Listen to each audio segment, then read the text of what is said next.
नमस्कार मित्रांनो, ठरलं तर मग या मालिकेच्या आजच्या भागामध्ये चैतन्य आणि कुसुमताई जाम परेशान झालेत. अर्जुन आणि साईला सांगून सांगून थकलेत की एकमेकांना प्रेम व्यक्त करा, पण दोघे आहेत की हट्टावरच बसलेत की आम्ही आमच्या पद्धतीनेच प्रेम व्यक्त करू. मग आजच्या भागात त्यांनी ते प्रेम व्यक्त केलं की नाही हे बघण्याकरता हा व्हिडिओ पूर्ण बघा. आणि हो, तुम्ही चॅनल नवीन असाल तर चॅनल सबस्क्राईब करायला विसरू नका. चला तर माझा व्हिडिओ सुरू करूया. तर मालिकेची सुरुवात तिथूनच होते जिथे कल्पना त्या घरामध्ये आली असते आणि सायली ती म्हणत असते मी तुम्हाला काहीतरी खायला करून देते. पण घरच्यांचा प्लॅन असतो की अर्जुन आणि सायलीला न कळता त्यांना बड्डे सरप्राईज द्यायचं. त्या प्लॅननुसार कुसुमताई सायलीला तिच्या रूममध्ये घेऊन जाते आणि कुसुमताई सायलीला म्हणत असते की सायली आता किती दिवस असं राहणार तुम्ही, एकदाचं बोलवून टाक ना अर्जुन सरला तू की तुझं खूप प्रेम आहे त्याच्यावर म्हणून. ते म्हणते कुसुमताई मला अर्जुन सरांसोबत राहायला खूप आवडतं आहे, खूप मजा वाटते, तू बघ ना ते पण माझी किती काळजी घेतात ते.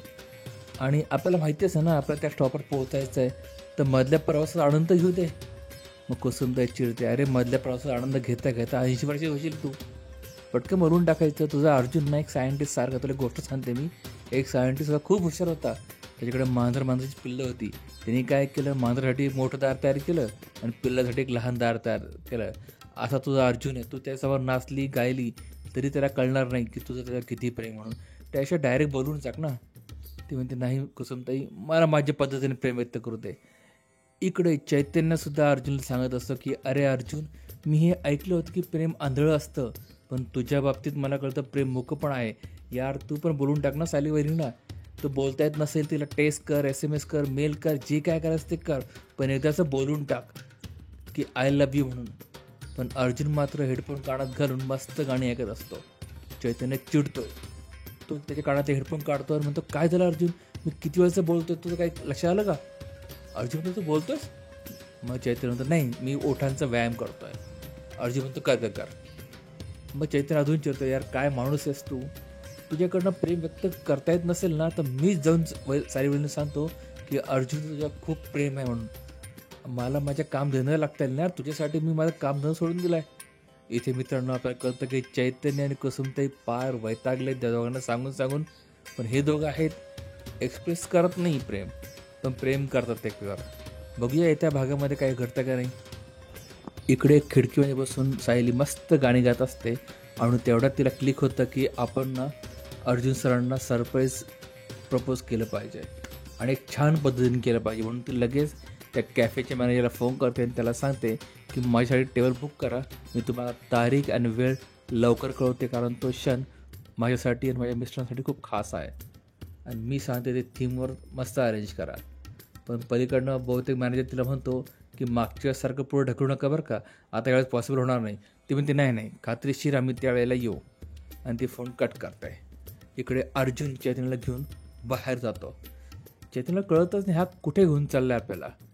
मग तो नेमकी थांबतो ज्वेलरीच्या दुकानासमोर. चैतन्य म्हणतो काय माणूस यार तू, मी तुला मगाशी म्हणतो प्रेम व्यक्त कर व्यक्त कर, तेव्हा तर व्यक्त नाही केलं आणि आता डायरेक्ट ज्वेलरी शॉपसमोर आला आहे. तो म्हणतो वेट अँड वॉच. अर्जुन उतरतो आणि ज्वेलरी शॉपमध्ये जातो आणि वापस येतो आणि चैतन्य दाखवतो रिंग. चैतन्य बाप रे बाप फार खुश होतो. तो म्हणतो रिंग वहिनीसाठी आणली. अर्जुन म्हणतो नाही नाही तुझ्यासाठी आणली, घाल तुझ्या हातामध्ये. चैतन्य हसायला लागतो. तो म्हणतो अरे बाबा तू सायलीला प्रपोज केलं ना, हेच माझ्यासाठी मोठं आनंदाचं गिफ्ट राहील. इकडे सुवेदांच्या घरी प्रताप आणि अश्विन मधुभाऊंच्या रूममध्ये येतात.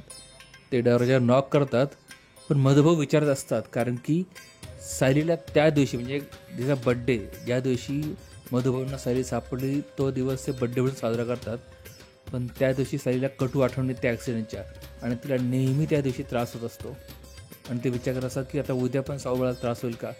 तेवढ्यात अश्विन आणि प्रताप तिथे येतात, नॉक करतात, मधुभाऊंना आवाज येतात. मधुभाऊ लगेच तंत्रीतनं बाहेर येतात आणि प्रताप म्हणतो मधुभाऊ आमचं तुमच्याकडे काम आहे. मधुभाऊ म्हणतात तुम्ही नॉक कशाला करता, तुमचंच घर आहे, तुम्ही कधी पण घरामध्ये येऊ शकता. प्रताप म्हणतो आमचं जरी घर असेल तरी ही रूम तुमची आहे ना. मधुभाऊ म्हणतात ही रूम माझी नाही पाहुण्यांची आहे. मग मात्र अशी म्हणतो चला डॅड आता इथं आपला थांबून काय फायदा नाही.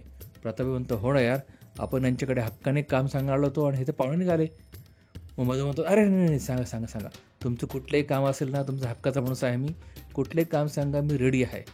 मग प्रताप म्हणतो, मधुभाऊ आमच्याकडे एक काम करा, तुम्ही सायलीकडे जा आणि तिचे आणि अर्जुनचे छानपैकी फोटो असलेले आमच्याकडे घेऊन या. मधु म्हणतो, हे काम तर तुम्ही पण करू शकता ना.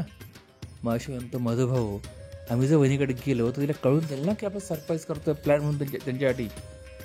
मधु म्हणतो, ठीक आहे ठीक आहे, आलं लक्षात माझ्या. आता हे काम नाही तर मोहीम झाली. मी आत्ताच सायलीकडे जातो आणि तिकडे फोटो आणतो. मग मधुभाऊ रूममध्ये येतात. सायली मस्त बसली असते. ती मधुभाऊला पण म्हणते, मधुभाऊ तू वरती शाळेत मला आवाज द्यायचं ना. मधुभाऊ म्हणतात, अगं बाळा तुझा हा घर नाही महाल आहे महाल. तुला आरोळी दिली ना ती मध्येच कुठेतरी गायब होऊन जाईल. दोघेही हसायला लागतात. आणि त्यानंतर मला पण थोडंफार चालणं पाहिजे ना, व्यायाम पाहिजे ना. मग ती म्हणते, मधुभाऊ तुम्ही वरती कसं काय आलं आहे. मग त्यानंतर साऊ बाळा मी तुझं लग्न मिस केलं, मला तुझ्या लग्नाचे फोटोवर बघायचे. ती म्हणते, हो काहीतरी माझ्याकडून काढले होते ना. मग ती अल्बम दाखवायला लागते आणि त्या फोटोशी निगडीत काही गोष्टी मधुभाऊन सांगायला लागते. जसं की त्यात एक पूर्णाजीचा बड्डेचा फोटो असतो, त्यासंबंधी गोष्टी सांगते वगैरे वगैरे सांगत असते ती. आणि मित्रांनो एक पान जसं पडतं असं अल्बमचं, त्याच्यामध्ये एका पानाच्या पलीकडे लहान्या सालीचा फोटो असतो आणि ते पान पलटणार तेवढ्यात तिथे अर्जुन येतो. आणि अर्जुन मधुभाऊ म्हणतो, मधुभाऊ तू वरती कशी आलात. तो म्हणतो, जाऊ बापू मी तुमची आणि सायलीचे लग्नाचे फोटो बघायला आलो होतो, पण तुम्ही बसा आता मी जातो निघून. अर्जुन म्हणतो, नाही बसा ना तुम्ही, मला प्रॉब्लेम काही नाही, मी चाललो माझं काम आहे खाली.